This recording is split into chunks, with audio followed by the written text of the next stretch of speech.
Bonjour à tous et bienvenue sur les distributions. Vous connaissez déjà les distributions les plus utilisées en statistique, comme la distribution normale, binomiale ou encore uniforme. Mais il se peut que vous ayez besoin de connaître d'autres distributions, que ce soit lors de votre travail ou de vos recherches.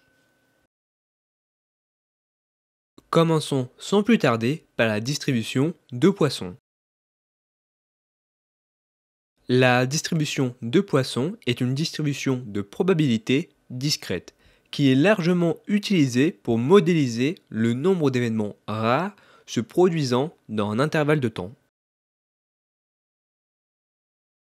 Les principales caractéristiques de la distribution de Poisson sont que c'est une distribution discrète, c'est-à-dire que le nombre d'événements doit être un nombre entier non négatif, par exemple 0, 1, 2, 3, 4, 5, etc. Elle est adaptée pour modéliser des situations où les événements se produisent rarement dans un intervalle donné. Par exemple, le nombre d'appels reçus par un centre d'appel en une minute, ou encore le nombre de défaillances de machines en une journée.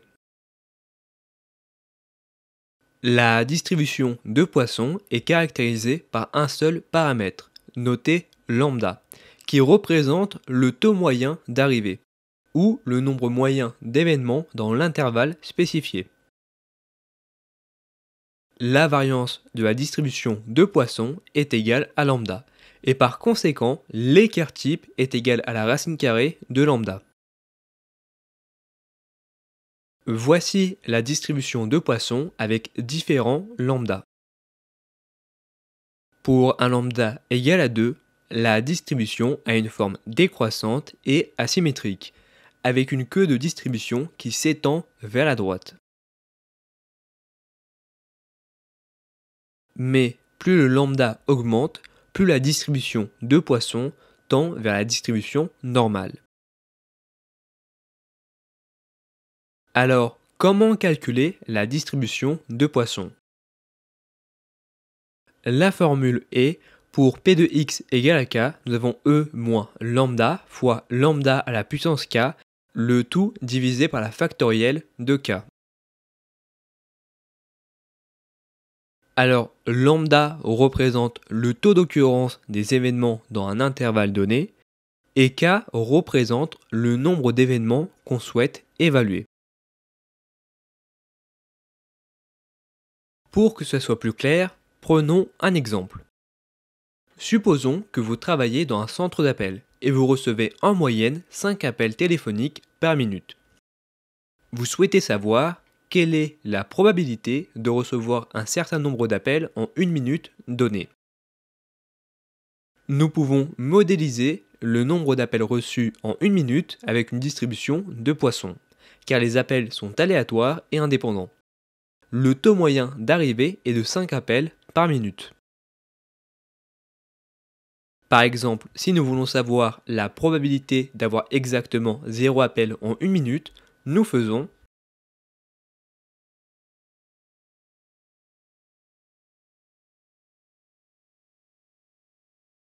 la probabilité d'avoir exactement 0 appel en une minute est d'environ 0,7%. Alors, je calcule la probabilité pour k appels et je visualise les probabilités via un histogramme. Nous observons que pour un lambda égal à 5, la distribution de Poisson commence à converger vers la loi normale. Et par exemple, si nous voulons savoir la probabilité d'avoir exactement 7 appels en une minute, la probabilité est d'environ 10%. Plus le nombre d'appels est éloigné de la moyenne, plus la probabilité sera faible, car la distribution de Poisson tend à être plus concentrée autour de sa moyenne, comme la loi normale.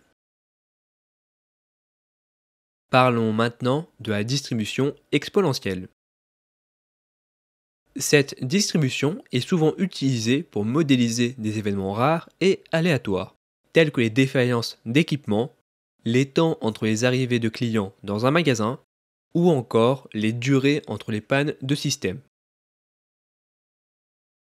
Voici la distribution exponentielle théorique. Nous observons que la distribution exponentielle a une forme décroissante et asymétrique, avec une queue de distribution qui s'étend vers la droite. La distribution exponentielle est définie par un seul paramètre, noté lambda, qui est le taux d'arrivée moyen des événements par unité de temps. L'espérance de la distribution exponentielle est égale à 1 sur lambda. Cela signifie que l'espérance est inversement proportionnelle au taux d'arrivée moyen. Plus le taux est élevé, plus le temps moyen entre les événements est court. La variance de la distribution exponentielle est égale à 1 sur lambda à la puissance 2. Elle mesure la dispersion des données. Plus le taux lambda est grand, moins les valeurs sont dispersées. Prenons un exemple pour que ce soit plus clair. Supposons que nous voulons modéliser le temps entre les arrivées de clients dans un magasin, et nous savons que le taux moyen d'arrivée est de 10 clients par heure. Cela signifie qu'en moyenne, un client arrive tous les 6 minutes. Mais évidemment, un client n'arrive pas exactement tous les 6 minutes. Certains clients peuvent arriver plus tôt, d'autres plus tard. L'arrivée des clients sont aléatoires et indépendantes. On considère que l'arrivée des clients suit une distribution exponentielle comme celle-ci. Cela signifie, au début de chaque heure, nous pouvons nous attendre à avoir plus de clients arrivés rapidement. Puis le nombre d'arrivées diminue progressivement. Et ceci peut être utile pour prévoir la demande, savoir à quel moment de la journée s'attendre à une demande plus forte qu'une autre, ce qui nous permettra de mieux allouer les ressources. Parlons maintenant de la dernière distribution, la distribution de Weibull. Cette distribution est une généralisation de la distribution exponentielle. Elle peut prendre différentes formes en fonction de ses paramètres. Elle est souvent utilisée pour modéliser des durées de vie de produits, des taux de survie ou encore des temps d'attente. Les paramètres de forme K et d'échelle lambda permettent de personnaliser la forme de la distribution. Voici la distribution avec différents paramètres. Lorsque K est supérieur à 1, la distribution est dite étalée et a une queue de distribution lourde, ce qui signifie qu'elle peut modéliser des durées de vie plus longues. Et à l'inverse, lorsque K est inférieur à 1, la distribution est dite coupée et a une queue de distribution légère, ce qui signifie qu'elle peut modéliser des durées de vie plus courtes. Et pour finir, lorsque K est égal à 1, la distribution devient une distribution exponentielle avec un taux d'échec constant. Pour que ce soit plus clair, prenons un exemple. La modélisation de la durée de vie d'une ampoule électrique. Supposons que nous ayons un ensemble d'ampoules et que nous voulons étudier combien de temps chacune d'entre elles fonctionne avant de s'éteindre. La distribution de Weibull peut être utilisée pour modéliser cette situation. Nous collectons des données sur la durée de vie de plusieurs ampoules électriques et pour chaque ampoule électrique, nous enregistrons la durée de vie en heures depuis son installation jusqu'à sa défaillance. Après avoir collecté suffisamment de données, nous pouvons ajuster une distribution de Weibull à ces données en utilisant des méthodes statistiques. Donc cela implique de trouver les paramètres lambda et K. Une fois que nous avons ajusté la distribution de Weibull à nos données, nous pouvons l'utiliser pour prédire la durée de vie probable d'une ampoule électrique donnée. Par exemple, si nous avons ajusté la distribution de Weibull et trouvé que lambda est égal à 1000 heures et K est égal à 2. Cela signifie que la durée de vie moyenne prévue d'une ampoule est d'environ 1000 heures.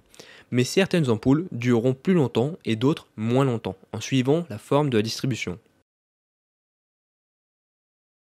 Voici la distribution de Weibull. Nous pouvons utiliser la distribution de Weibull pour effectuer des analyses de fiabilité plus avancées, telles que le calcul de la probabilité qu'une ampoule dure plus de 1500 heures ou la probabilité qu'une ampoule s'éteigne au bout de 800 heures. Ces calculs peuvent être utiles pour la gestion de la maintenance et de la planification des stocks d'ampoules de rechange.